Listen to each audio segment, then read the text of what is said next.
Bonsoir, bonsoir à tous. Ndeko Nangai, bonsoir à Nabino. Maman Kipo.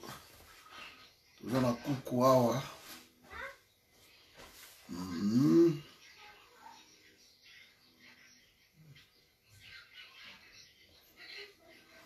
Jean c'est Baramous.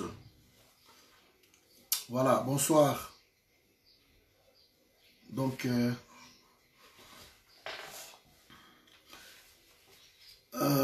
bonsoir à tous, tous ensemble. Merci de partager cette vidéo. Je vous dis que mon pays va mal, très mal. Toujours continuer, toujours. Il y a Ndeko, Vital Kamere. Vous savez, pour moi, je suis quand même content. Bien sûr, les gens en mascarade et tout ce qui peut se passer, oui. Mais je suis vraiment très content pour ça. Donc, parce que c'est pas possible. Il y avait tellement de la mafia. Et il fallait peut-être... Ils ont moi repos. Quand je dis moi repos, vous comprenez pourquoi je dis ça. Ils ont la semé qui... Donc hier, en pleine audition, un chèque, un chèque de 9 millions de dollars américains a été brandi à Vital Kamere. De l'argent perçu par sa belle-sœur dans la passation d'un marché avec une entreprise fictive. Donc voilà, extrait de l'audition. Connaissez-vous mademoiselle XXX là? Connaissez-vous Chamouké sur une année? République, elle a dit oui. Mabi qui est-elle? Ami belle-sœur naïe, c'est ma belle-sœur. Et ça Amir Nangaye, Bilokoyo. Quelle fonction a-t-elle au pays officiellement? Aucune réponse. Vous voyez, à quel titre elle a, bon, elle a percevoir 9 millions de dollars. À quel titre est-elle percevoir 9 millions de dollars? À quel titre elle a perçu le 9 millions de dollars, surtout le moment en français, moi propre, 9 millions de dollars en marché public? Et là, il n'y avait aucune réponse. Donc, elle a perçu 9 millions. Voilà, ça, il n'y avait vraiment aucune réponse de la part de Vital Kamere. Mais ici, j'aimerais juste revenir encore, si vous voulez, sur l'affaire Kamere. Que cela ne vous dérange pas, mais on aimerait vraiment revenir là-dessus, s'il vous plaît. J'ai entendu des propositions, des gens ont proposé machin gauche-droite, mais on doit être clair. Attendez-moi, juste le temps de partager 2 secondes. Juste le temps de partager. J'ai eu une reproche tout à l'heure. On m'a dit que non, je ne dis pas le bien de Félix. Et apparemment, Félix aussi a un rôle à jouer. Même si dans les gars félicité, maintenant le Mbappé quand même moi bien. Côté positif, il y a dossier Oyo, Félix. Maintenant, il a répondre clair dans l'histoire Oyo Kif. Félix ne peut pas dans le Babola Mounaye parce que il faut tout le monde à Tokomia Wandengenini. Bonjour Patricia, ma chérie, bonjour. Tokomiwana, pourquoi on est arrivé là? C'est à cause de ce Félix. Alors, si Vital Kamere s'est permis, c'est à cause de Félix. Pendant plus d'une année, tu es entouré avec quelqu'un qui vole. Quelqu'un qui est cité. Parce que les postes de cabinet, il y a Félix Tshisekedi. Et c'est là qui poste réservé à Vital Kamere. Bakoye Gozalaba allié. L'histoire n'a pas de cash. Mais Vital Kamere a bénéficié déjà beaucoup dans l'alliance. Donc il y a 2 ministres. Ministre de la communication, Jolino Makelele. C'est le ministre de l'UNC. Vice-premier ministre de la budget, Baudouin Mayo, c'est le ministre de l'INC. Ministre des Affaires foncières, c'est le ministre de l'INC. Billy Kambale, c'est le ministre de l'INC. Donc dans cette histoire ici, Bassamo Ebele wana. De ministre, de vice-ministre de l'INC, Bassana Kati ya écrit wana. Naba cabinet, c'est l'INC. Partout en fait.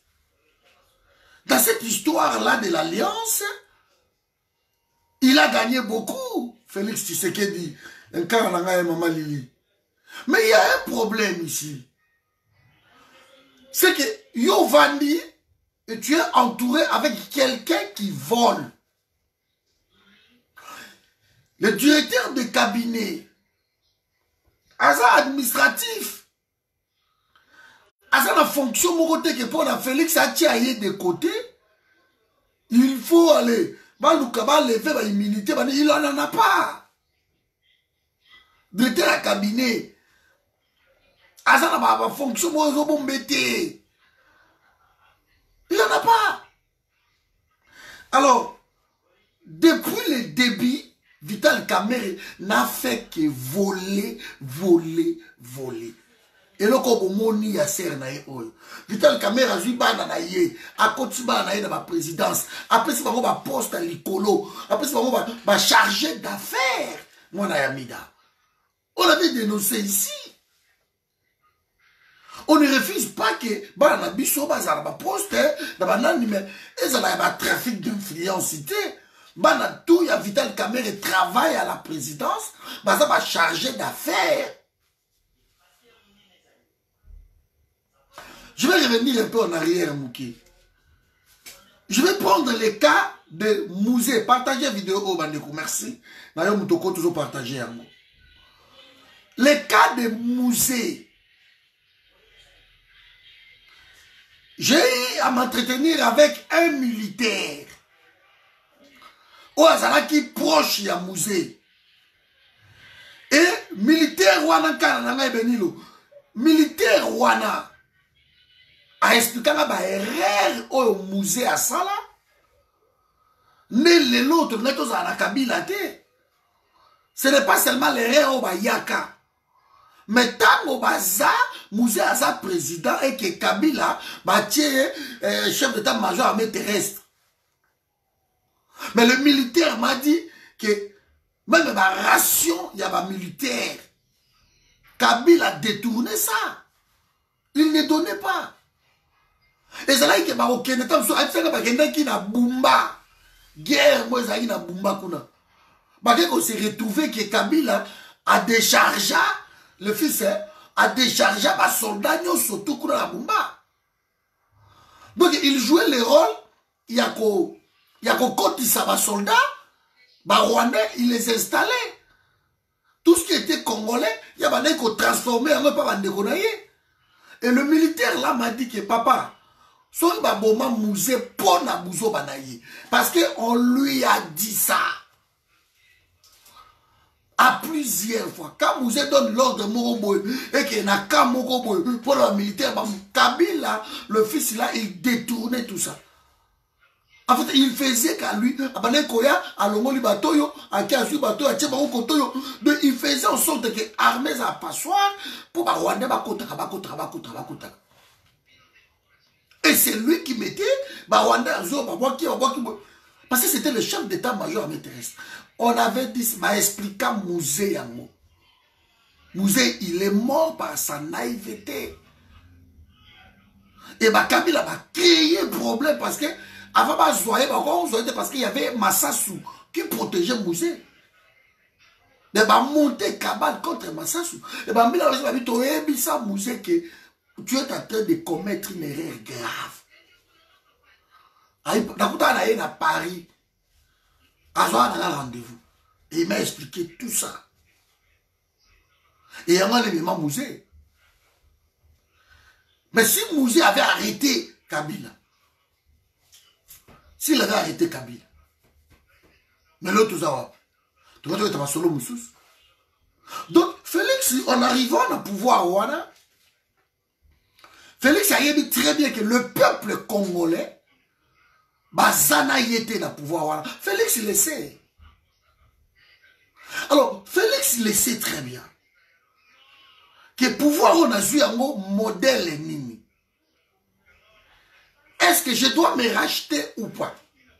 Félix le sait. Ici, aujourd'hui, on parle de Vital Kamerhe. On va un peu plus loin dans l'émission pour expliquer peut-être et qu'est-ce qu'on va analyser. Mais Félix, il le sait très bien. Que le pouvoir, on a un cop. Mais pour le peuple, nabiso, azala moi, kimia, il faut tout ça, le loko moroboye, et racheter quand même moi pouvoir, oyo. Comme ça, peuple a monake, na minute on est tozo kendeboye, toza pour na peuple. Mais Félix, il n'a pas montré ça. Félix il a tout fait pour montrer na peuple congolais que pouvoir, oh, c'est Vital Kamerhe qui m'a donné. Ce n'est pas moi qui a gagné les élections. Donc, Félix il s'est entêté. Cet homme de Vital Kamerhe, c'est lui qui faisait tout. C'est lui qui signait tout. C'est lui qui décidait tout. Donc, il était devenu dans la route de Franck Djongo. Vital Kamerhe, Jean-Claude Vouemba Awa, agent et la douane, on reprochait. Vital Kamerhe était partout. Donc, un héros gros bimaboité. Vital Kamerhe allait même 10 millions d'euros de dollars au bisoto yoki en moté. Mais dans le pas Franck Djongo. 10 millions de dollars à cause que ma somme, ma kisi. Ma conteneur, ce 18 conteneurs, il y a ma kisi pour le cadre, il y a le ministère, il y a santé. 10 millions de dollars et bima, mais ma kisi, il est long, ma kisi yate. Ma kisi yate. Donc il a tellement, il s'est enrichi. Et tout le monde, il y a moi si na ye, il y a banana ye, comment baza ko rouler, comment baza Christian Tshisekedi. Na une année kaka oyo boye ba Belge libre Belgique ba eko bimisaka comme une fortune il y a 100 millions de dollars na une année. Et c'est là où bango moko bandeko ya IDPS ba ko dénoncer mais beaucoup mibino tout katanga bozu ba carré minier beaucoup banini.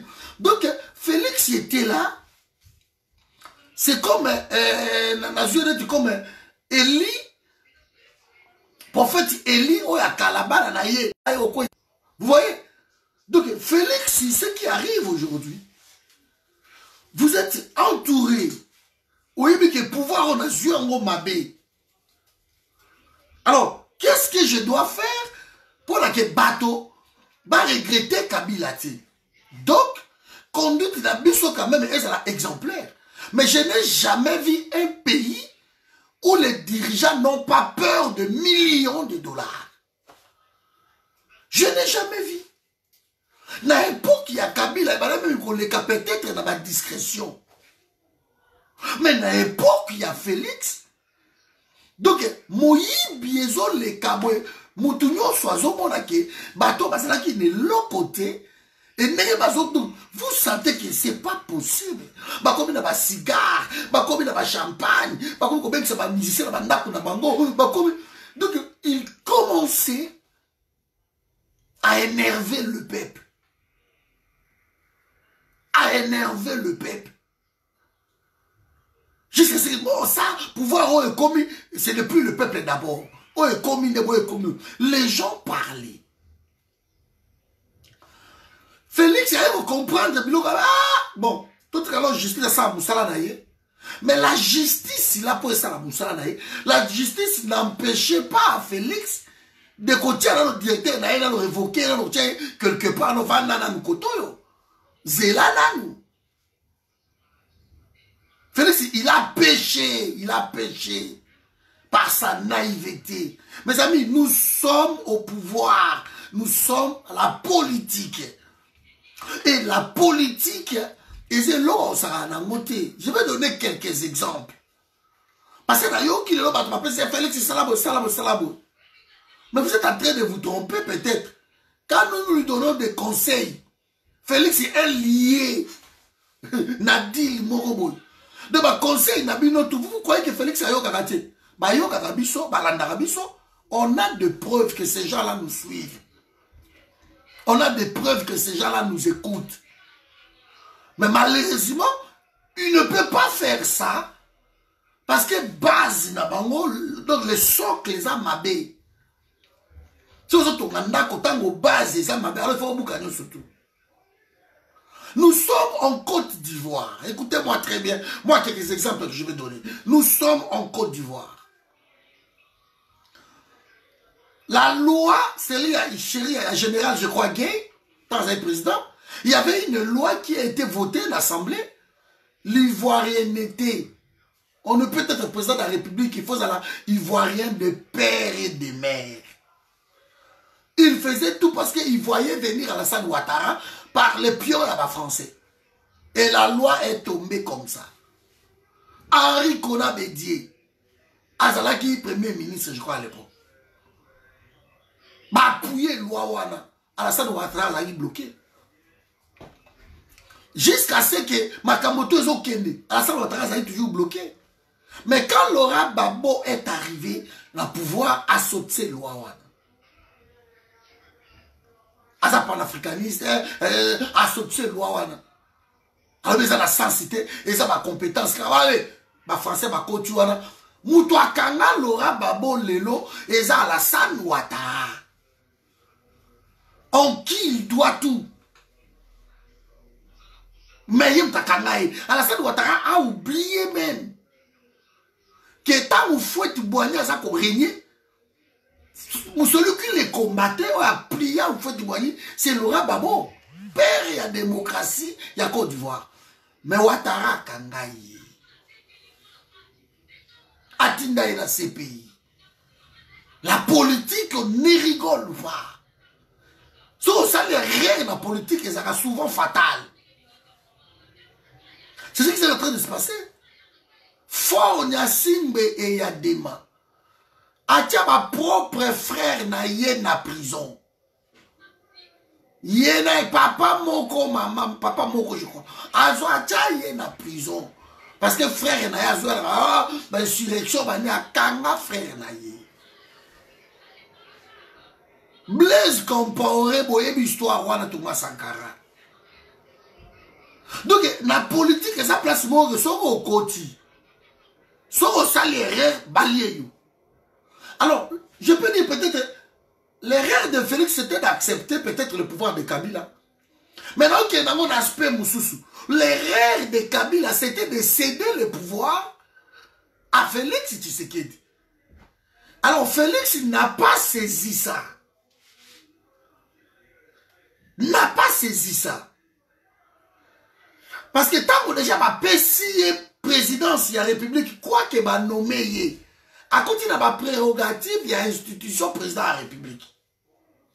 Alors, Mayele à Félix et Zalagaga Moko, comment faire pour tomber Kabila d'abord? Ça devait être sa priorité. Parce que Azalaki n'a mieux à faire pour expliquer au peuple que Nazalaki n'a choisi. Je ne voulais pas que Kabila atia Emmanuel Shadari. Yango na ndima ki na ngeloko wana. Eloko na ndima ki yango biso yo to réussi to kangi Kabila. Félix Engaza la héros. Le peuple allait la tuer. Donc, à ça, le cabinet n'a yé, et ça l'a bien protégé. Cabinet n'a yé, et ça l'a cabinet beaucoup exemplaire. Félix, il y a quoi, ça va faillir, l'ouo, va bemba, va katumbi, tout. Ce qu'a bêta qui cartio na ebisibino. Que Kabila, Kanya, après si elle wana, alors, ok, c'est bon, il n'y a pas de problème. Mais que de l'autre côté, lui s'organise pour gagner d'abord au peuple congolais estime wana ya peuple congolais. Partagez la vidéo, on a invité les gens. Et que de l'autre côté, sa priorité devait être qu'il faut Kanga Kabila. Parce que Félix de Gazawana, à quoi qu'on l'a battu, Félix a qu'on l'a battu que non, il y a Kabila Bazan amour. Bango mi balé moko a ropeya. Moko a ropeya, bango mi balé moko a ropeya. Mais à Betty Kartuana Mabe. À Betty Kartuana Mabe. Il allait plutôt. En fait, le lot sont des Betty, le quoi il est lot. Peuple en côté la Félix, tiens. Et vous allez peut-être moi, Namba Batukaka, oh, tout le monde a dit le lot. Au moins, le lot du INC a quelque bêta, bawewa, na 10e rie. Bawewa, ouai, bakimi. Moi, INC, ka moi, Batuwa, la quelque bêta, bawewa.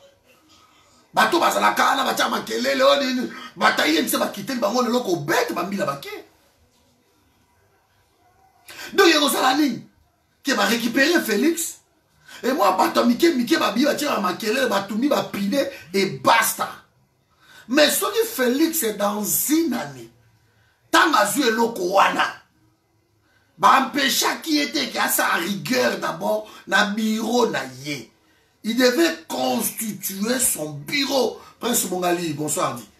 Il devait constituer d'abord son bureau. Que bureau nanga oyo. Et que nakoki même pas. Kamera sa adversaire. Donc il n'est pas obligé. À la directeur et à cabinet nangai. Ça c'est dans l'accord. Aux yeux déjà ma ministre nayo. Aux yeux déjà ma PDG peut-être. Tu as tout pris, mais mon bureau à moi. Parce que bureau wana ya président institution et ça bureau ya cachité. Et ça bureau ya institution le bureau ya Félix cabinet wana. Et ça cabinet en fait vous comprenez là on sur autrement.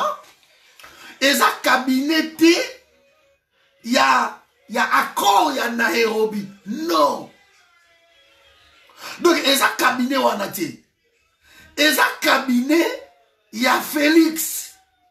Tu signé na yo accord. Mais cabinet ou on est un cabinet na ngai. Donc je ne suis pas obligé. Natia ba Liliane Boachanakati. Je ne suis pas obligé. Natia ba nanyo yo ba Lidio Manga. Je ne suis pas obligé à entourer Nakatia cabinet na ngai. Nazala entouré na batu ya INC. Je ne suis pas obligé. De Félix a péché par Kisango Naye, par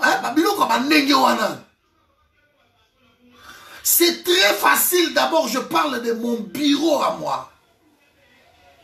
De mon bureau à moi. Il ne devrait pas mettre Batouana. Et tant qu'on a cédé les locaux, et qu'on sait à la suite que ma phrase tout est à la faute de Félix Akomaki. Tout est au Bimalibanda. Ma bêtise tout Félix Aosala. Le bureau à Félix, cabinet wana, et ça qu'on protéger Félix tout simplement que en 2023, Félix il va passer la main. Va passer la main à Vital Kamerhe. Alors Vital Kamerhe a profité. À cause de désordre pour mon Félix Nega Zawana, que c'est quelqu'un qui est venu se servir, point barre. Il n'en a rien à foutre du peuple congolais. Et Félix, à quoi il a piégé Joana? À quoi il a piégé Joana? Tout ce qui a aidé Félix, bah écarté, bah Moussika, bah Jacques Mère, Paul Choulungu, bah écarté, bah loin. Mais tout ce qui est aussi qui dans Félix, qui va pressenti, va organiser moi bureau, babomi bango. Baboma bango. Du coup, l'homme se retrouve avec un prédateur autour de lui au service de Kingakati. Et Félix est devenu coincé de plus en plus. Mais il a seulement oublié quelque chose de très important. C'est que il avait une force il y a peuple. Il avait une force. Que je vais commencer maintenant à faire du bien. Na peuple oyo. Comme ça, au moment venu, j'aurai recours à ce peuple. Le peuple va m'aider. Donc Félix a dit ça là, tous les lots qu'il peut faire. Mais tant que Kabila est là. Donc, à quoi il faut convaincre Moutouté. Moutaro l'a netté na Kabila. Donc, il a laissé tout. Parce que Kabila, avantage surtout. Il a laissé avantage surtout na Vital Kamerhe. Vital Kamerhe a trouvé que Kabila avait laissé 1 milliard et quelques na compte. Comme réserve à la banque, il y avait 1 milliard. Alors, bandi déjà, kokota nakati ya mbongo wana. Bando kota na mbongo. Jusqu'à ce que mbongo tout oyo 100 jours et bimisi, c'est 1 milliard 400 millions de dollars. On est volatilisé comme ça. Dans la poche ya batouana. Mais marché mon côté est salami sans l'accord de Kamerhe. Kamerhe est passé outre. Parce que moi, en fait, Félix est tombé dans la piège journal comment.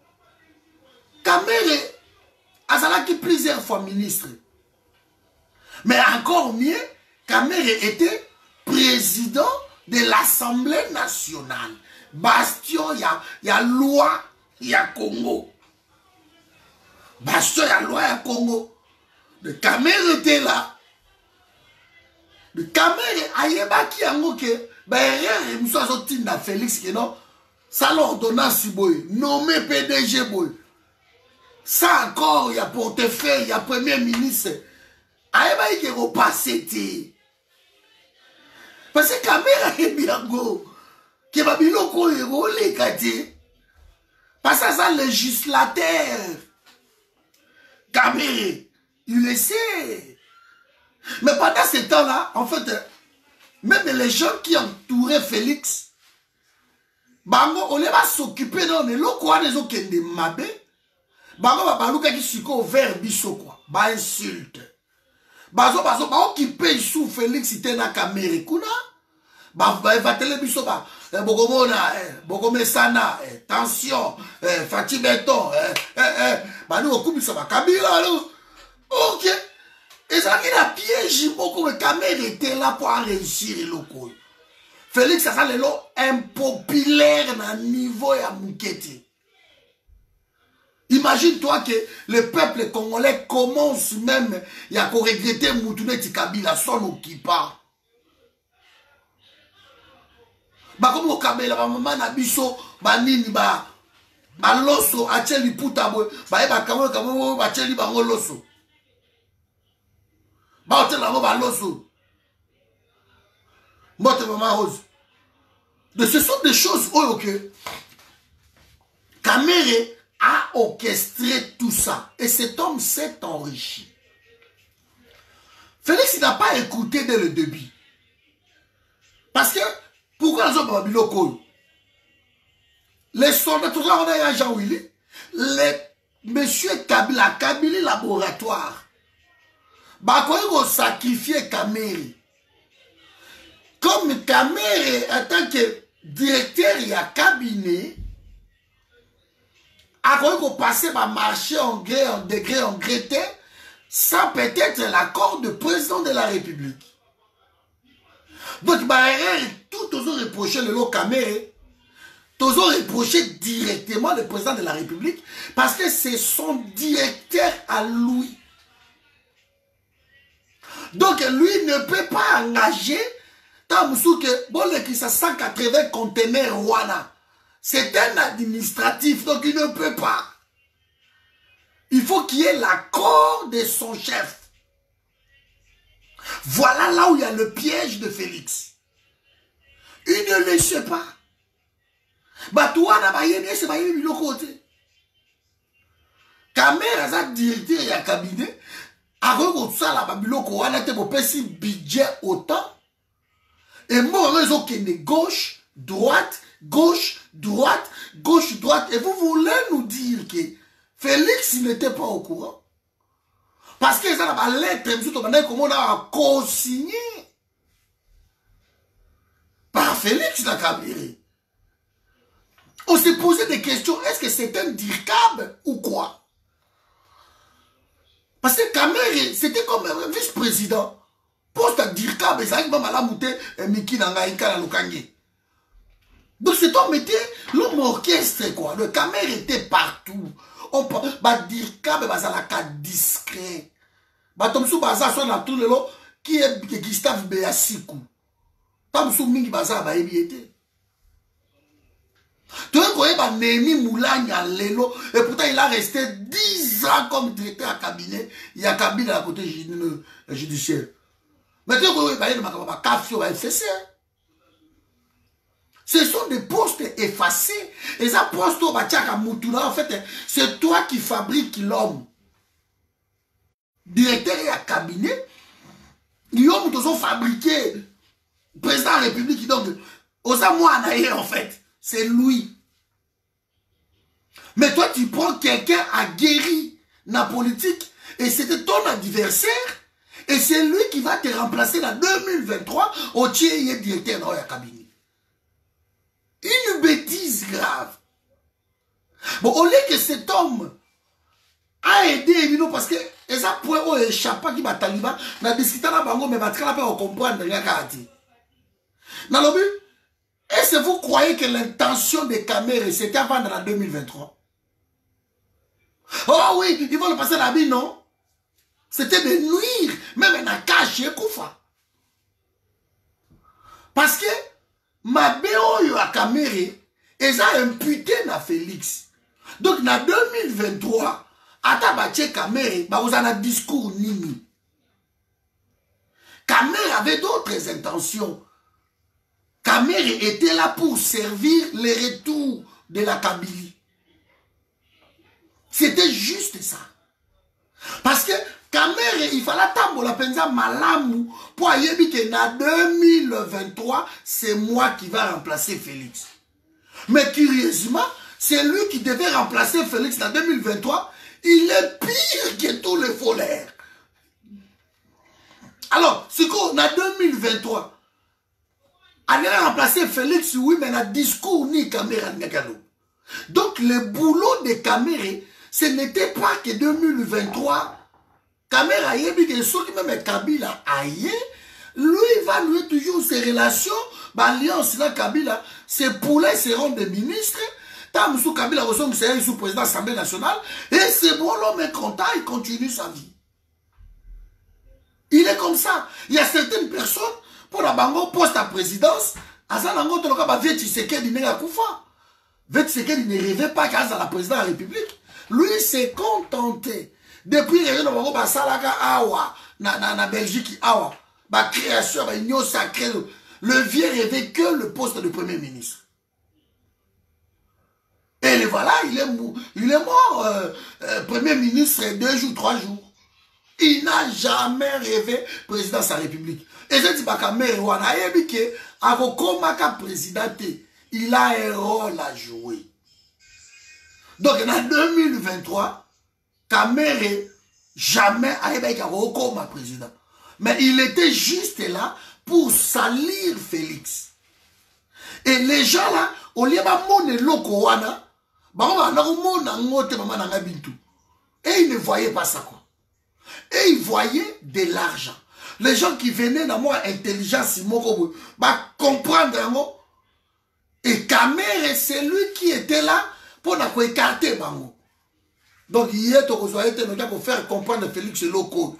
Allez, bien, tu là, Bambongo, Miyibi, tu poto, Mpia Kabani, Boya, ah, Botondi, on a un salaire, à part $900, on a un conseiller. Allez, Bakop, Yango, Boya, na Bakop. Boya na dette intérieure, boya na dette extérieure, ma société o ekanga ekenda, ba mbongo na bango o etikalaka l'état futate, bo de niche yango, boya na robimisa yango, chacun va yango bone kobaki république ya ba jeep, ba cigare, ba champagne, na ba gombe wana to mona ba tambola. Allez, on ça bango ba cadeau. akovanda bo la sombi ba jeep ebele ala pesi ba conseiller yo zo jeep na obu a kut na poto ko zo wa car na sa occasion oyo ezata msumu ngambu ale kuna mbala moko pu ba pesi e prado ya sika ba $65,000 Dans on a pas de sikama lili, un chauffeur, un soldat. En fait, ba miroate bango. Ba la kisi bango bozuana, bateau aveuglé.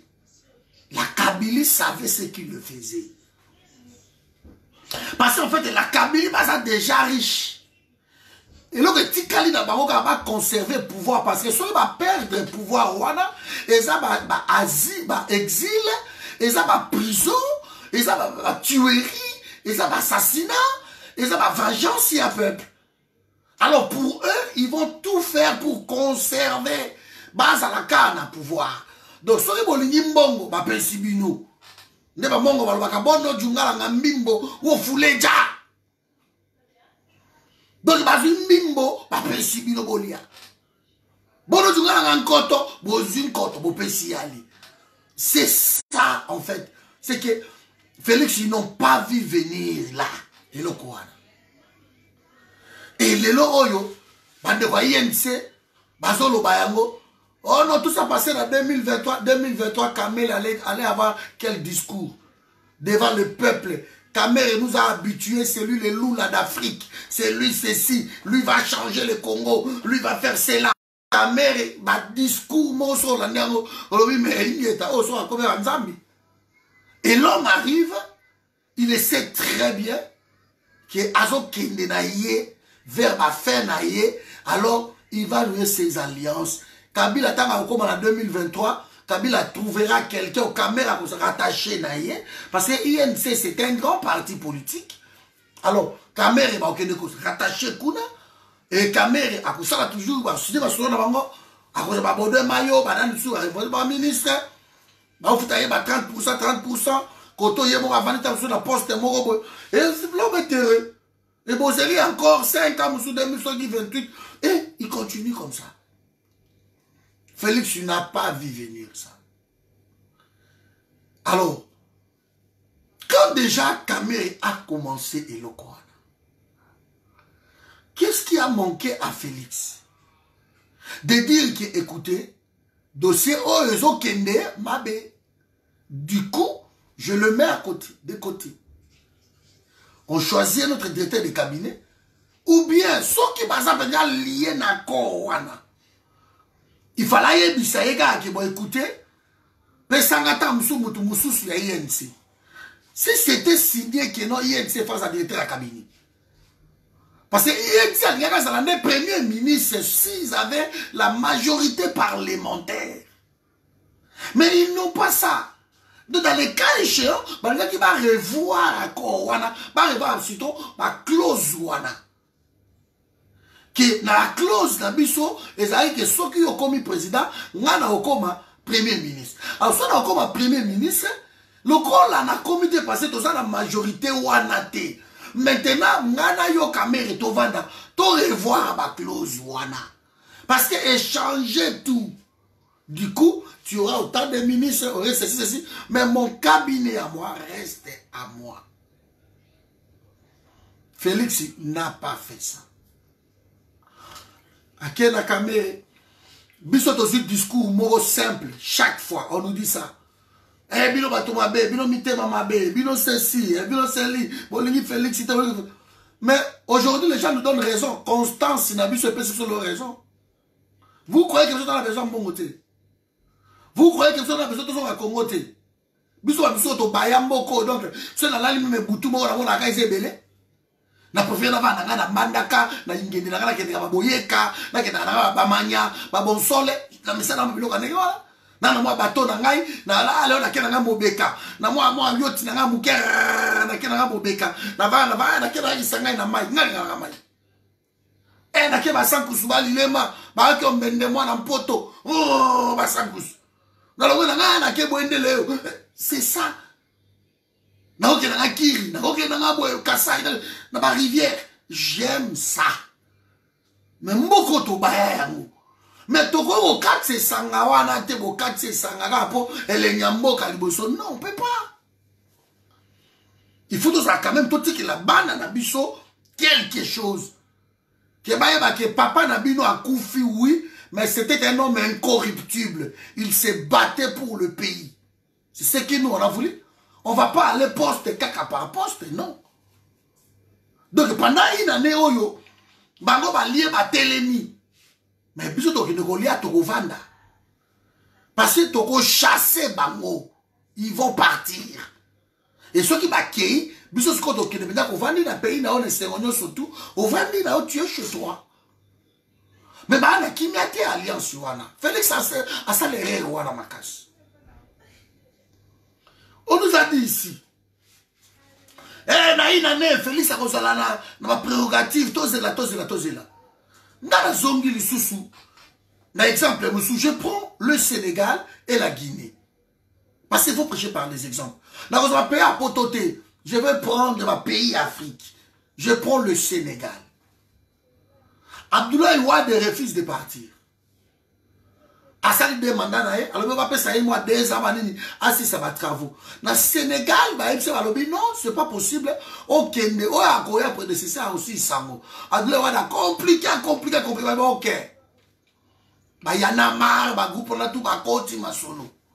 Boye biango. Mais pour la combattre Abdoulaye Wade, peuple alobino, toko ki na mindu ki banini te to ça l'alliance. Alors ba Youssou Ndour, ba Moustapha Niasse, ba ngotu ba yeko yoka ba sangani autour ya Macky Sall. Papa Moustapha Niasse alobi ngala kozala président de l'Assemblée nationale. Youssou Ndour alobi ngabo kochanga na za ngai ni ministre de la culture. Ba yokani. Ba Idrissa Seck, ok, ba soutenir candidature moko. Papa, bou, Macky Sall a gagné, a mis président de la République. Ok. Macky Sall a fait simple. Alors, ok, il n'y a pas de problème.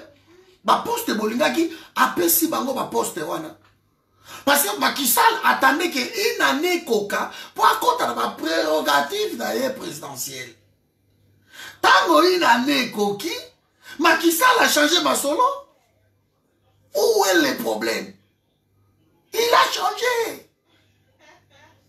Macky Sall a dit c'est bon, je suis nous, il y a le ministère de la Culture, ok, ça a de côté dans mon amtoube. Moustapha Niasse, il y a l'Assemblée, c'est bon. Il s'assèque, a bougé. A ce quoi équipe pour la confiance, il y a Macky Sall. N'est pas ça, Moustapha, au Sénégal. Ça veut dire son équipe à lui. Parce que 5 ans, une année, il y a Liboso. Il ne faut pas compter ça vraiment. Et puis une année à Souka, il ne faut pas compter ça aussi, année électorale. Donc les 3 ans dans la carte, il faut travailler. Deuxième exemple, je prends la Guinée. La Sana Conte à Koufi, la Sana Conte, allez, l'équipe a Dadis Camara, ils ont dit, tout ça, bah, élection. Ok. Bah, élection et salami. Tant bah, élection et salami. Mbalamoko, Selon Dalen Diallo, na premier tour à battre Nano Alpha Condé.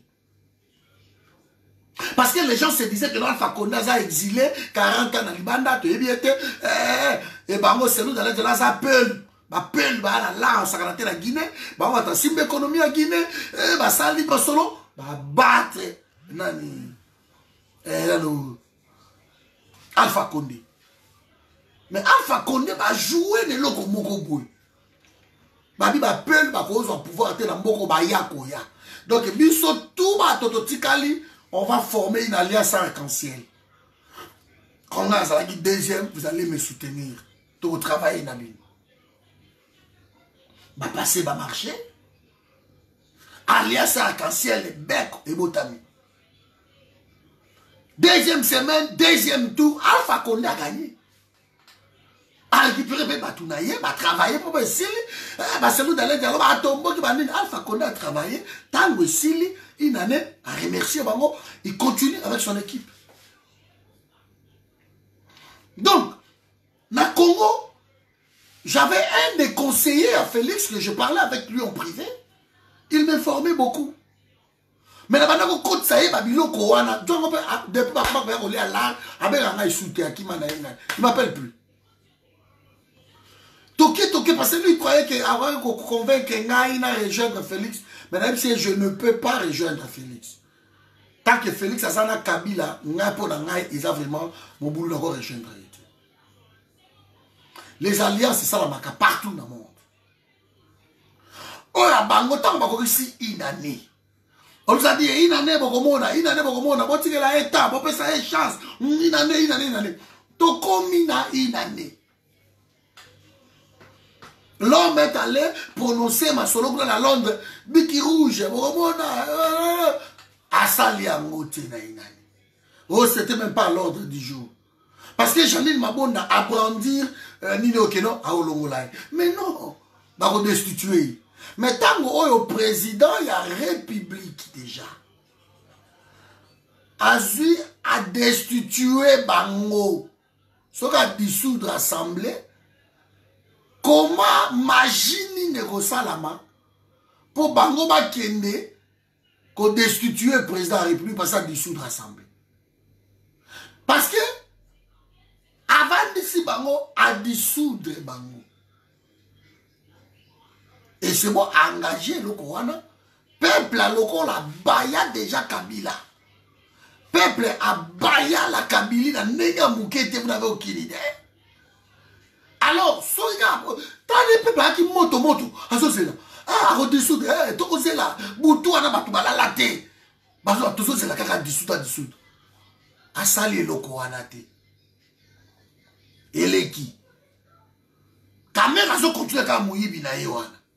On a mis encore quelque chose ici. Tobi, maintenant, il lui reste encore l'état d'urgence. L'article 69 de la Constitution lui donne des prérogatives. Donc, il a état d'urgence, Soki Kaka. Avant d'ici, état d'urgence érotique à la institution président de la République. On ne parle même pas de présidence, on parle de président de la République. C'est ça la nuance. Donc Félix lui-même qui va diriger le Congo. Il peut nommer son premier ministre Lunkamba qui ne sert à rien. Il ne sert à rien. C'est Lunkamba. Un vieux fainéant. Il fallait que tu aies le coronavirus un aventurier, un voleur. Lunkamba. Un incompétent. Parce qu'avant comme on a dit au Boma SMCC. A Bomi en Mokuna. Batobana ba 8 ans ben payé. C'est une Kambala que vous voyez. Un incompétence à la tête. Alors on lui impose de telles personnes à vivre une Kamba. Mais Vital Kamerhe, qui est souvent un bon débaucheur, si vous voulez. C'est lui qui va débaucher gauche-droite. Mais Vital Kamerhe, il allait juste convaincre le ministre Wana tout. Bango, nengeni. Et rien. Il n'a pas fait.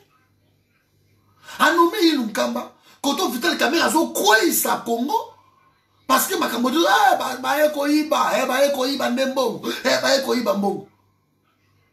on m'a posé une question par Bandeko Nangana Balouba Tono Soara Bango. Balobi Cordon, Soki Lelo Oyo. Félix a dissoudre Kabila. A dissoudre l'Assemblée, l'alliance surtout après une année. Est-ce que vous soutenez rien? Dans ce qui est clair na Bango. Non seulement na soutenir Félix, mais na ba failli nga mo na téléphone, ba bemba tout. Nous faisons maintenant bloc ma Kabila Bakind. Parce que nous sommes en Afrique. Le pouvoir, des fois, ça se donne comme ça. L'Afrique, c'est ça. Le pouvoir, ça se donne des fois comme ça. Mais, il faut y avoir la suite, il y a pouvoir. Voilà. En fait, la suite, Félix a évité à péché, la suite, il y a pouvoir. Il a goûté. Félix a sa deuxième vice-président à l'Union africaine. Putain. Hein? C'est lui le deuxième président.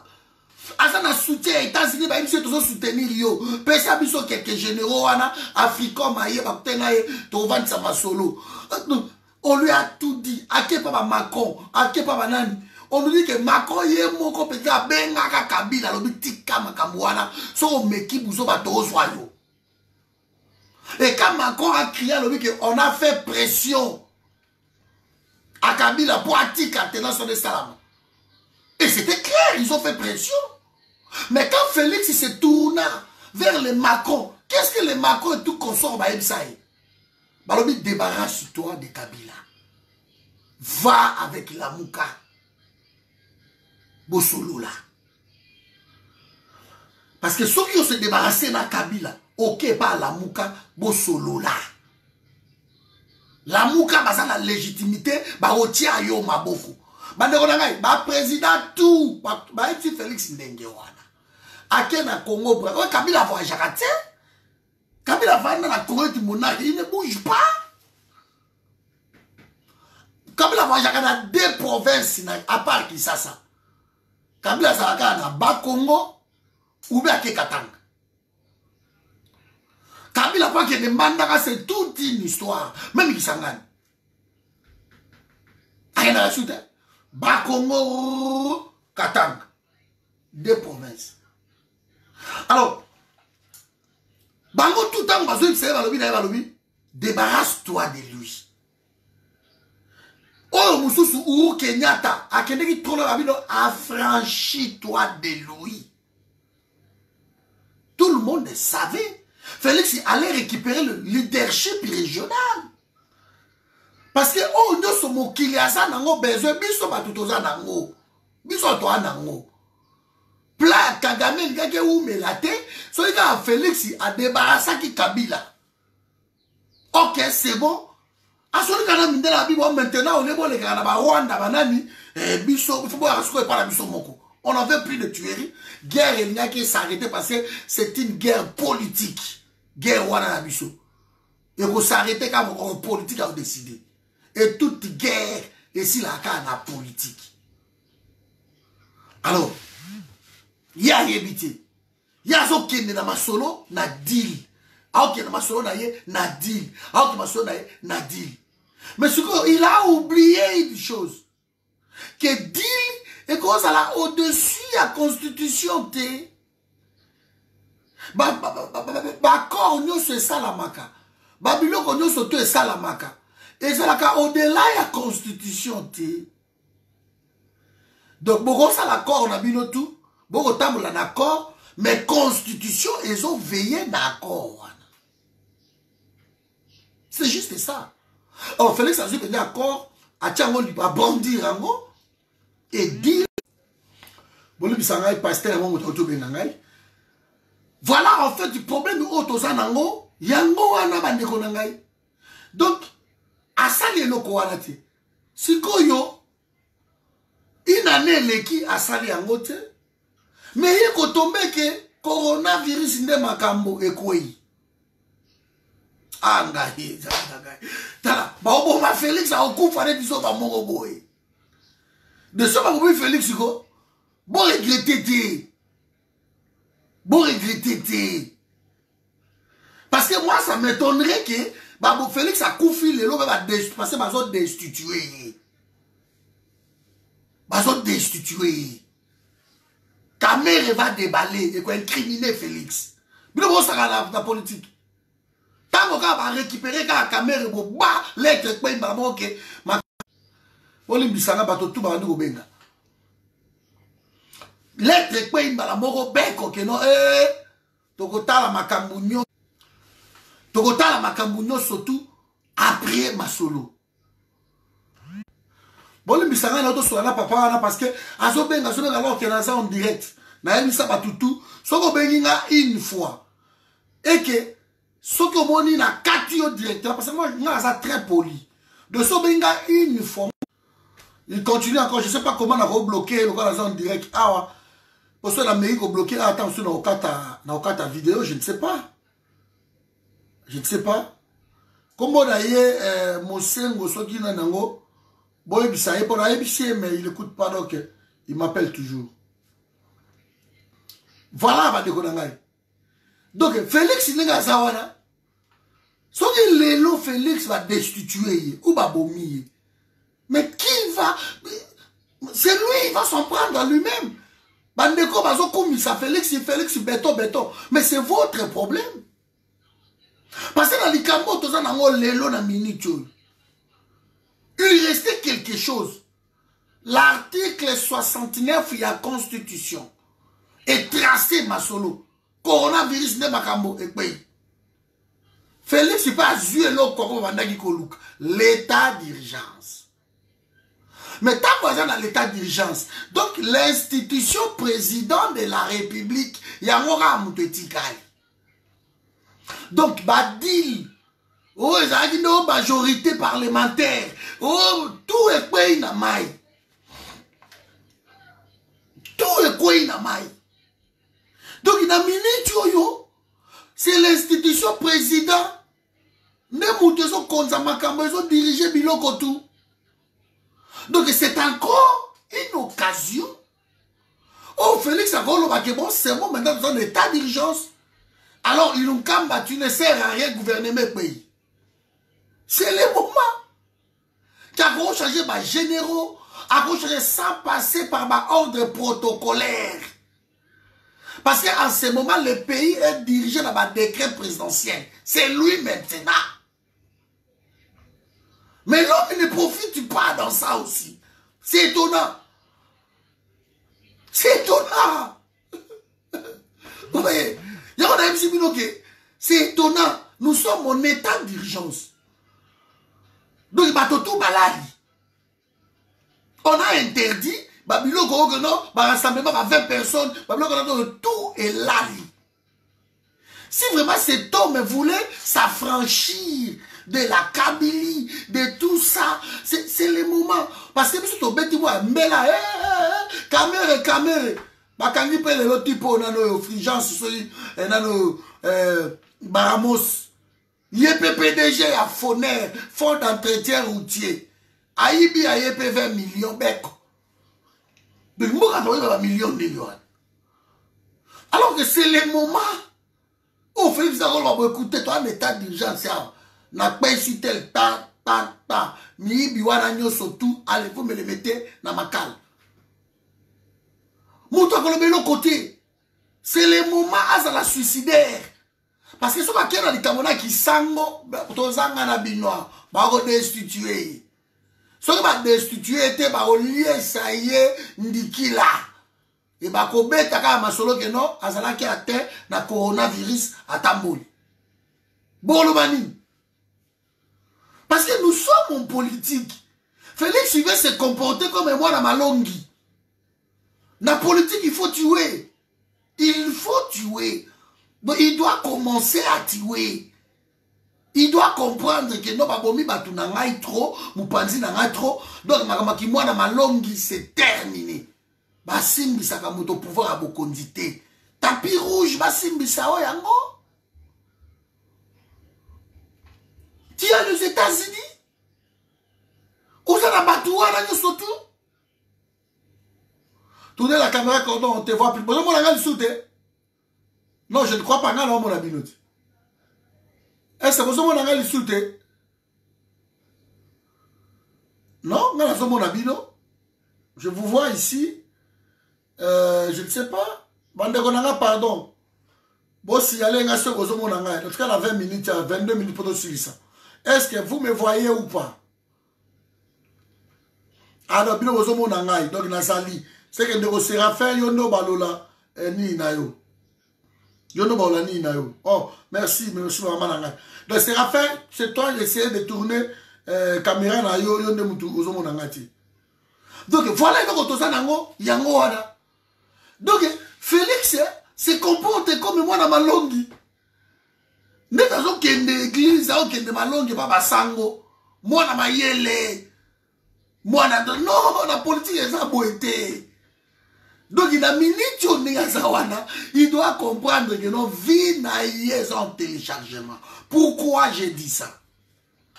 C'est impensable.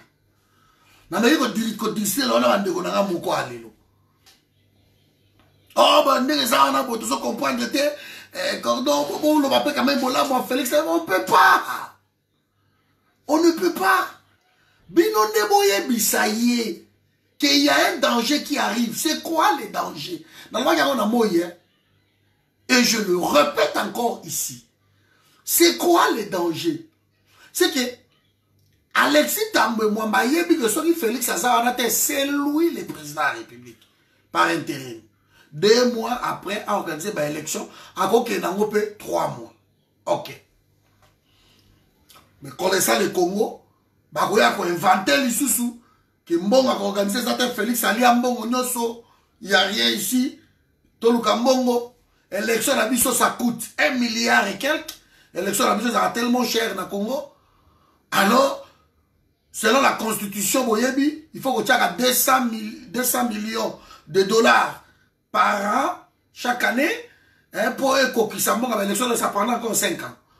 Parce que l'année européenne, Félix Batier, 200 millions Batier en côté. Batier en côté. Merci, Canara Rose. Vous voyez, c'est ça en fait les problèmes. Risque que Félix soit ma bichou.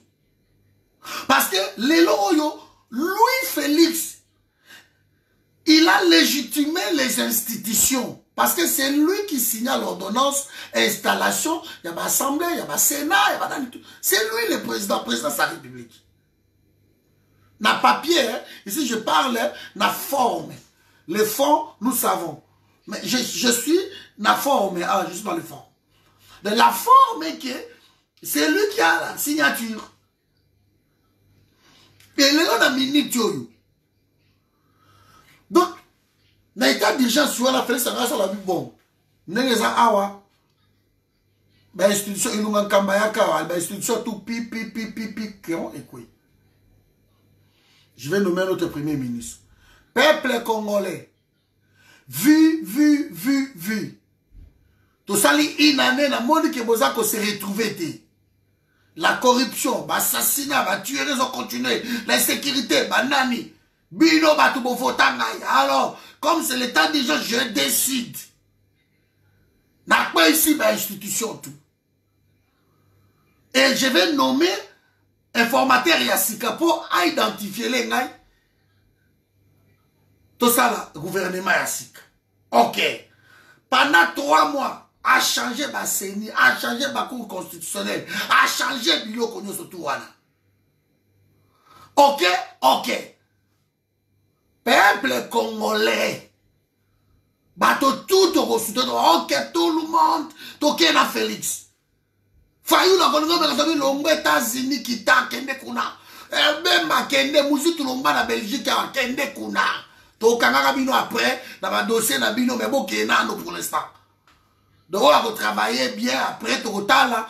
Tam sa bête moi 15 ans, Robert tam moi 5 ans, tu comprends parce qu'il y a des pays. Mais ils vont être arrêtés. Ah, merci Djibril Langa depuis Mbandaka, on est ensemble. Nzambaza na bino kuna ba dekonangai. Vous voyez? Donc, Babylon Kowana Lingaki a ça là, yango. Mais il ne le fait pas. Il y a zoké, nango kana dit, Kabila Robane Salabo. Tambwe Mwamba. Selon article 69, avant ça, les locaux a sali au thé. Mais Tambwe Mwamba Sangisi, Abengisi Congrès.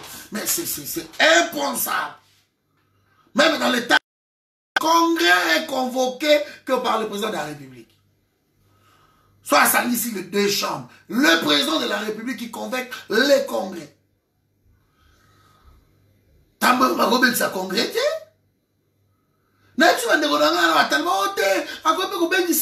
Parce que ça a urgence sanitaire. Mais urgence sanitaire, ça veut dire quoi? Hein? Le président de la République a ça qui la télévision à des reprises. Parce que dans le pays, tout le monde a ce sont des présidents qui pilotent Babilo Kouana. Mais par contre, ça coûte un état d'urgence. Par contre, le gouvernement, il y a une crise, il y a une urgence, Babilo Kouana. Mais pas dans un état d'urgence. Il y a 1 mois. Après, dans 1 mois, on va prolonger de 2 semaines. Après, on va et ainsi de suite, on va prolonger de 2 semaines. Mais le départ, il y a 1 mois. Félix laissait. Parce qu'on ne va pas me dire qu'il est naïf jusqu'à ce point-là. Ce qui a destitué, ça, congrès en tant que qui. Tamboy n'a pas cette habilité-là à congrès parce qu'il n'est pas encore président de la République. Et que Félix Tshisekedi, l'article 165 qui est la Constitution, et puis c'est donc Félix a une incapacité, ou bien accusé une haute trahison. Félix reste président de la République. Mais Tambwe Mwamba a bénéficié congrès. Mais on veut que ça congrès comment? La mesure d'urgence où le chef de l'État a payé, et ça que 20 personnes au Sanganate. Mais dans le congrès, il y a 500 députés. Plus 108 sénateurs. Donc, il y a le congrès, on a les journalistes. Il y a 700 personnes ou 650 personnes. Imaginons que il y a des maladies. Mais les députés, on a surtout tout baqué. Mais l'objet de la congrès, c'est nini. Baso bengi saïl mkambaya d'abord vendredi yo basolo la basolo. Félix ça va sakana. Assemblée nationale avant premier ministre à l'écart. Abana Moussala son programme. Ils ont toujours voté dans l'Assemblée nationale. Et à tout moment l'Assemblée nationale a voulu qu'on rappelle le premier ministre que osait sous la confiance dans l'Assemblée nationale.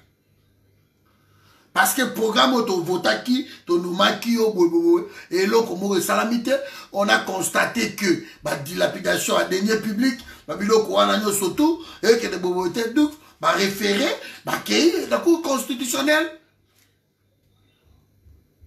On peut ça gouvernement, Assemblée nationale. Et je n'ai pas ici à nous. Au-dessus de félicité. On a tout cas rêvé. La politique, ma cadeau est à la caté. Ma cadeau est athée. La Kabylie a décidé peut-être. Comme ça fait Kamere que ne kuna poto récupérer Moutouana. Mais Kamere laissait très bien que Kabila Robo a quitté. Kamere laissait. Que avant d'akuna comme souvent quelqu'un 2 semaines ou 1 mois, je donne même 2-3 jours voilà. Kamere a sa directeur il y a cabinet à Félix. PDG à Robank à Sanzigno surtout. Alors Bimongo tous ces caméras qui n'est à 13 millions 6 millions on peut ça c'est mec qui n'a pas 9 millions carabo. Donc l'homme s'est servi dans biloko wana. C'était pourquoi. Mais dans débit, vous vous souvenez encore de ma vidéo dans débit. Tout le monde a dit que mais arrive à sa ministre de la Finance. Deo Gracia, gouverneur, il y a Banque Centrale. Bango tout baza ma Kabylie à Makila. Mais comment Félix a bandit dans l'outil, baza on a intérim. Mais Félix a bimi, ça bongo. Et Bango, c'est Félix a mis ça qui autant, va publier. Ça peut autant et bimi, il va qui. Bah, qu'est-ce que c'est là-bas tout même que chaque voyage, il y a Félix, ils ont coûté dans les 2 millions. Ils ont ça va calculer le voyage. Donc, ils ont tout fait, bah, Zui Félix. Et dedans, bah, faire, il y a un diplôme, il y a le Kouta, il y a Mokonini, il y a Belgique, et ça toujours dans CENI. Donc, bah, quand on a la cour dans la CENI, cour constitutionnelle, à cause de destituer Félix, mais une année après, on a destitué. Et tant que moi, on récupérer toujours ma solo pour organiser l'élection dans 2 mois, 1 mois encore renouvelable. Donc, tout est là. Ce que vous dites, c'est parce que tout peut être là, yango ye koma. Botaxe biso ba balère, ba mi. Yango peut tomber sur le schéma, oh, ça risque d'arriver. Anticiper. La Kabylie anticipe. Yango mou benga, biso Félix alobi, Félix bengisa peuple, dissoudre, yebisa peuple vérité. Mota yebisi enani, un débat ya Félix. Alobi yebisa peuple vérité. Yebisa ye vérité. Donc, tant que tu as quoi là, papa le non, non.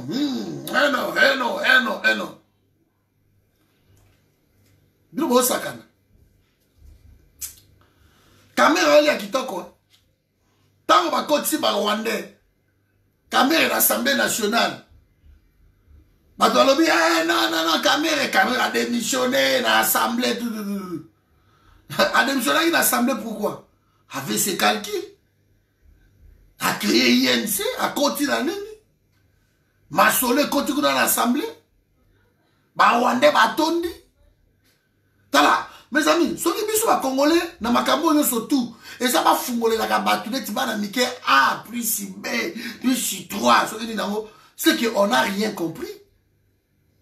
La Kabylie ne nous donne pas cadeau. Ils sont là parce que c'est un pouvoir d'occupation. Ils ne partiront pas comme ça. Félix Negasawana, il faut à la suko na ba penchant moko suicidaire. Na pesa qui même ndeko na bango moko mayele. Car le monsieur qui ne m'appelle même plus là. Na lobi au na ba karo Félix a coincé boy. Dis-lui d'utiliser la société civile. Je le dis clairement. Je dis Félix ne peut peut-être pas sortir. Mais il parle tout avec Bamosengo, il parle avec Bamongo, avec ces gens-là, Babokondo, dis-lui d'utiliser la société civile. L'église à Congo est puissante. Même ça Félix a dirigé l'église à Congo. Congo, l'église elle est puissante. L'église à Congo est chiter un président de la République. Alors, vous qui êtes côté wana, vous avez qui a utilisé société civile. Tous les bango. Oh non, mais il faut qu'on rejoigne Bisso. Et vous allez travailler dans la binoté. Il faut éviter que vous soyez tout travailler dans la binoté. Et que si parce que Kabila est là, nous on a géré. On ne travaillera pas avec Kabila. De Bozaka Moutoumoko. Mais si vous voulez sauver les soldats Félix, voici. Allez, bato va se contenter na mongo à flot. Ata ba yiba yango. Na mon mboko bato banga ba million bote. Oui, c'est quelque chose d'extraordinaire ce qui se passe au Congo. Bon, un ministre a eu 5 millions. Un ministre se vole 5 millions. Mais l'homme n'est pas inquiété. Et on dit nous sommes dans l'état des droits. Un ministre qui vole, un PCA qui vole 200 millions. Et ça verrait aussi. Et les gens nous disent, oui, non, c'est le côté, nous sommes dans l'état des droits. Oh. Mais l'état des droits, il y a des ministres, il y a les PDG, il y a tant de a Foner, il y a ceux qui réfléchissent, ceux qui n'ont pas mouro, ceux qui n'ont pas. En tout cas, il y a 20 millions. Bakangi et Baché Ekuna. Pays Bozala, ba programme au Boché, il y a 100 jours, mongo tout, ils ont dilapidé. Même si c'est là, à Goulia, Aza na kata biloko. Aza kata biloko, la maman donne un manang. Venez ici, on est en train de partager les gâteaux, mais toi tu es tout le temps dehors, tu es intelligent, le président a besoin de toi, tu sais que tu peux l'aider. Bon, on va aider déjà. Bon, vous avez Congolais, vous avez bon, continuez, vous avez mbimbo, vous avez yango, bon, no junga nga mbimbo, vous voulez jankoto, bolia, mbimbo, vous toni la nga bolia. Bon, sanza yango. Tant qu'on va destituer bino. Bon, ben, la somme bino, note, au peuple, bon, souvent, bon, destituer, bon, la bino moko. Parce que c'est la bino, tiens. Tu les la binote? Tu les la binote pourquoi? Boliaki na biso, bokenda signer na biso. Bino bokanisa ki petit peuple. Tokoyebisa bango bavanda bandako. Place bomona bayaki biso to bandoki yango wana ngata mwa 5. Omoni batambanda ba olanda ngai. Biso to ba leader mbandaka. Na oyebisa bango na bovanda bandako na bino. Bota volo le nye. Bota volo. Tu n'as pouvoir à Félix au Kambanda kana. Hein? Tu quand dit l'ombiki nous. Bota volo le nye. Donc to koyebisa bango moto akobima te. Ba fai na bandako. Ba bandundu ko koyebisa ba boyebisi nye. Félix abunda ba destituer. Parce que tu lobby, mais bali royo kabatuti. Voilà, bolga ki bolia, bolie. De Vital Kamerhe yoana, akei kuna. Et si fait ba grand déballage yoana, soit déballé en yoana, ah c'est vous qui voyez après. Donc boye ba kema bino ba conseiller, bino ba moi ba directeur monsieur ba boza wana. Même tipo mususu azala ki mota ba linette minene wana boy. Loko asoki nini yo neti ba nano ebale mondial. Moko aza adjoint à Kabero en but minene ala mutaba bandundu wana yepe grand muibi lisusu donc quand tu koiba yepe a détourner ba mbongo tout benga ba fita batwa donc tout le monde est volé association de malfaiteurs bavandi kuna et vous croyez que caméra au coulé moko est-ce qu'on récupère caméra qui parce que caméra va kota wana 10 jours avant ça qui na Kabila ba sololi ba betikati ya ba toujours en avance liboso na biso parce que bango ba anticiper biso to anticiper te biso de la kama makambo so ekpe to ba dikolela mais on vous dit c'est le temps d'anticiper boza na état d'urgence Félix Ifaloba non nano ko convoquer l'unité parce que c'est l'état d'urgence, c'est ma faute grave. Alors je dissous l'Assemblée. Je dissous, il faut passer un peu dans mon esprit moro-suicidaire. C'est tout ce qui lui reste, mon esprit moro-suicidaire. Il faut signer à Zamobali. Et t'as va Félix Missus. Il va signer ça va ton pouvoir. Donc on va dire que mon Dieu, c'est le Kabila, on va y aller. Eh, ça peut l'appeler. Oui, il y a un biloko. On va y aller. On a l'armée la plus puissante du monde, c'est le peuple. Au-dessous de Bango Malamogo Peko. On va écouter la dessous de Bango Bandego dans la Mouka Boyana Noir. Boyana to solo la Likambezani. Babé Babazara, Bakatumbi, Bazawana, Mageto, Kangabango, tout après parce que ce sont tous des voleurs. Mais bah yena nous totrina no bango kena kuna boyo kanona mo likambunin. Oh OK première réalité Kabila kei dans la Kabila changi tanga okima kuna esili bovandi bokabolo va pouvoir après to kangi bino plus tard. To kangi bino plus tard. Parce que to gole qui c'était un crime économique bo sala ya grave donc aussi mbate na moi na liste batinela la liste wana balobi ke Mozitu pe bientôt apparemment Mozitu nano yo musu esenga nani Matata Ponyo aussi azape na ba collimateur wana et puis Moïse Katumbi aussi parce que bato balingi baye ba Moïse Katumbi ateka la plus grande mine à monde à ciel ouvert mine de Mutanda ateka ngo ça vaut des milliards mbo ekenda mine de Mutanda, la plus grande mine à ciel ouvert dans le monde. Ils ont na Katanga, ni na cuivre. Oba cuivre, oba cobalt, oba na mine de Mutanda. A te kamu, ça valait de milliards. Parce que mon ekenda wapi. Parce qu'ils se sont tellement enrichis, ces gens-là.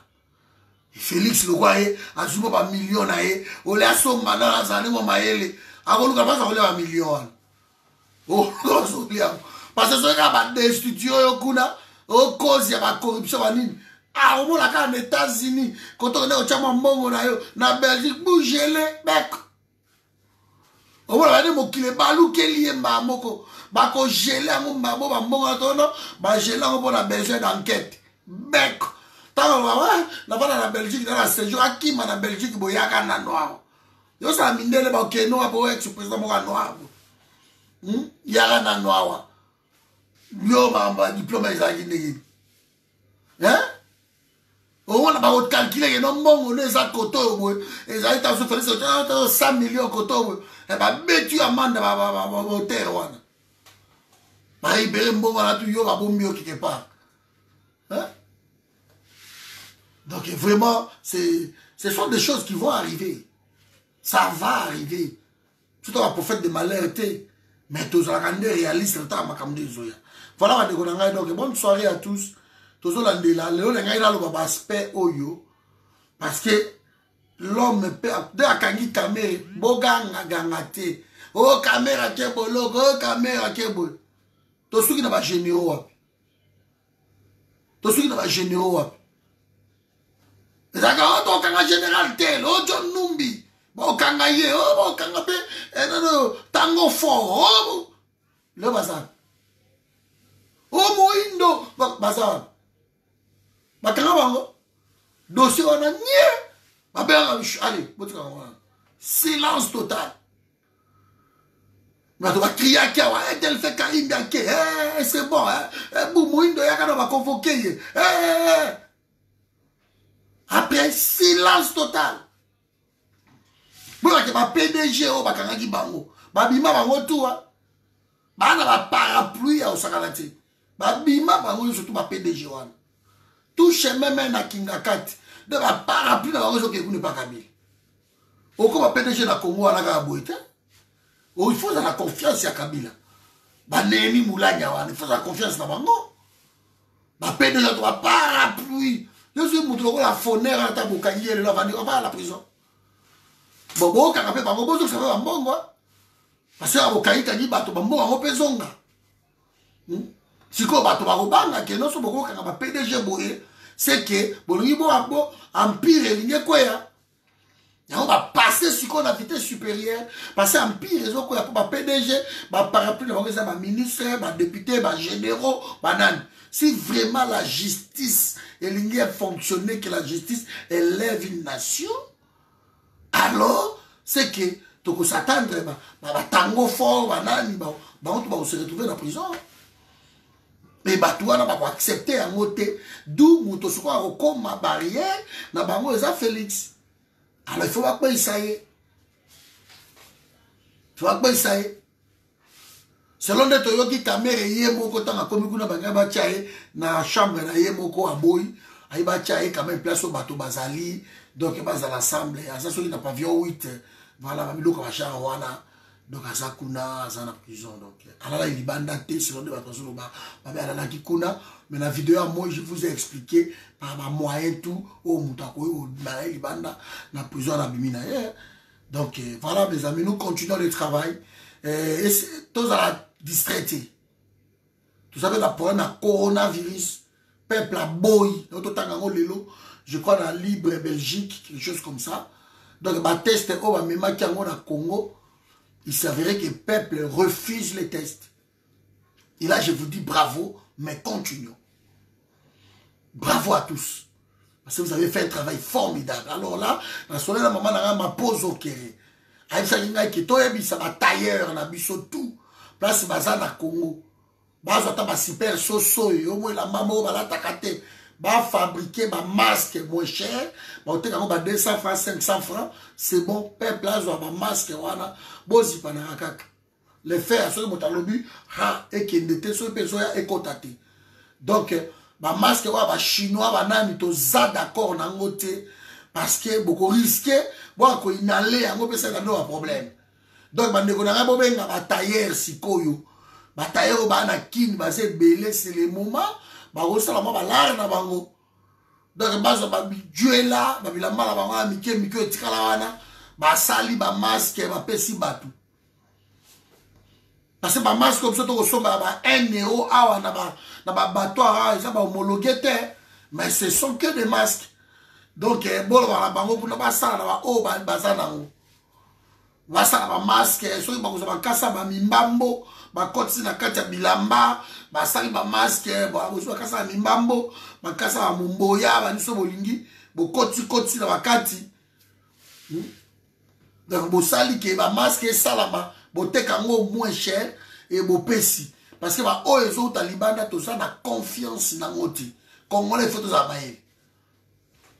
Vous pouvez faire vous sauver aux yeux lamba na yo bilambo ekatana na bijuela mike bokati vous fabriquer ma masque boteki yango moins cher peuple la kozwa yango donc tout le monde a quand même un masque. Nous devons nous protéger comme ça parce que biso awa aide à botit na mikolo ezate donc confinement de makam biso tout au vandi na banda ne wamoni yango na Ghana ouais na Ghana et puis nano Geneviève Inagosi bulo ibambi kasongo azalaki ex-ministre à genre ok la gouvernement matata mponyo alors Geneviève tant bakende qui est aventuré au moyibi onani ye bien na banga bon occupé personnellement soit akimité na comme vous récupérer nano ministre à santé o alika kina kabila wana nano ko aventuré on nano yo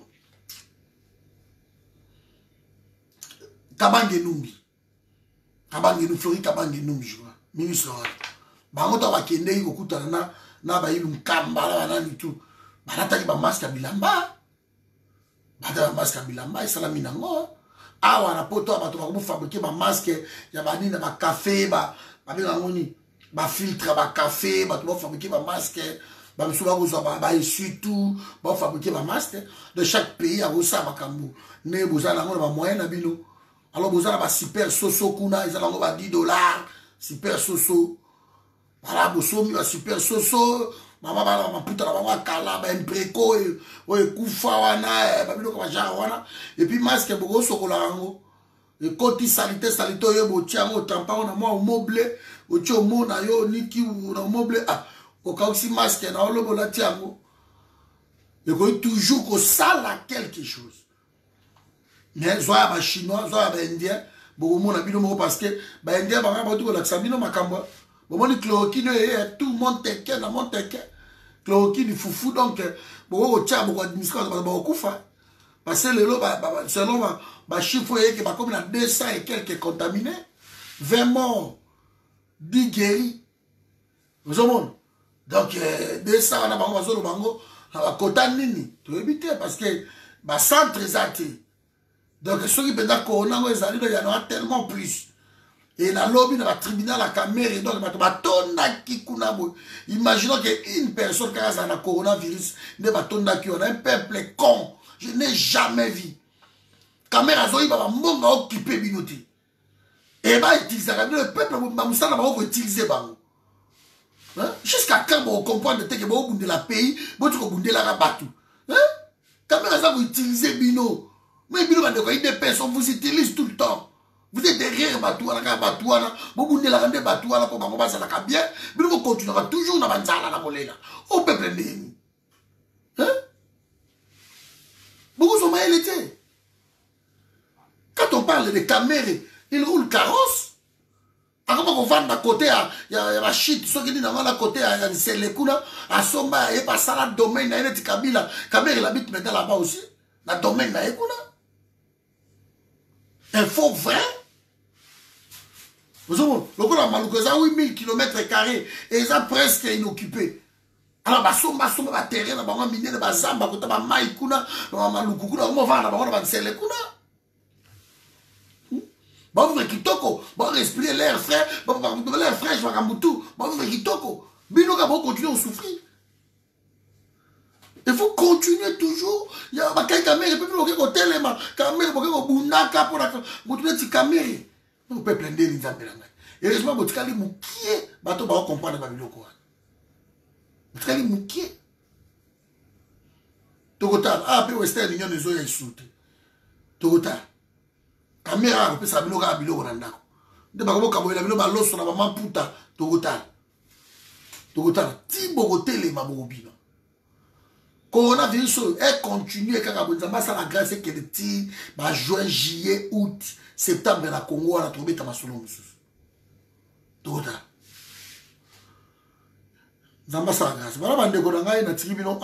voilà, j'espère que vous allez comprendre.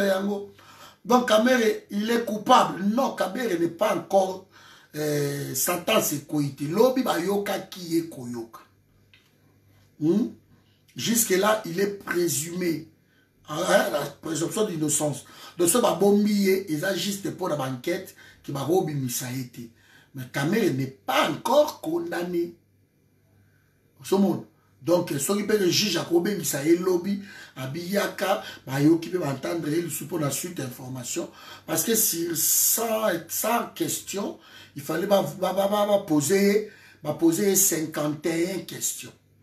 Donc, il reste encore 49 questions. Pour vous poser. Parce qu'il y avait 100 questions à lui poser. Donc, sur 100, 51, va poser. Si la 49 fois, c'est au bon vouloir agir. Ça va bien le lobby, si ma lobby. Mais il faut tomber sous que l'être, mon père, il sous la poca. Qui non, tous les nous après, mais sur la confirmation le 20. Donc après le 20, il n'est peut-être. Pendant ce temps-là, ça va bien avant, oui. Parce que le service minimum pesali, pendant ce temps-là, ça va bien avant, oui. Ce qui était, ça payé, à qui pas vendu, le col Albert Yuma, s'il est là, dans la résidence surveillée, avant Albert Yuma, dans la résidence surveillée. Bon, on te suit parce que les cas n'est pas mais Albert Yuma, dans la résidence surveillée. Ah, vous êtes là, ma solo naï. Après, bon, qui Congo, c'est là, ma manœuvre, bébé. Comme sous caméra, non, on doit souffrir à ça malade, tout ça, donc, qu'on se faire soigner, ils aiment ça. Ils aiment ça. Bon, là, bah, mouyambo, tu vas ventirier, bah, mouyambo, yo, boy. Le là, bima, ok, la kata, kosu, kosu. Bah, je crois que ça, ça m'a dit là. Donc, ça, je crois que ça, bina, au koufa. Abe la resu, kosu, kosu. Bah, j'ai, na, bah, papa, ma bouzo, bah, wana. Caméra, bah, bimisa, yo, pour un médical, à au kokate, bah, Amiliban. Bon, vu, avant, on a pour un médical. Bien. Bon, mon amour. Voilà, la Tigibino, on est ensemble. Vous avez pas bonne soirée. Ciao.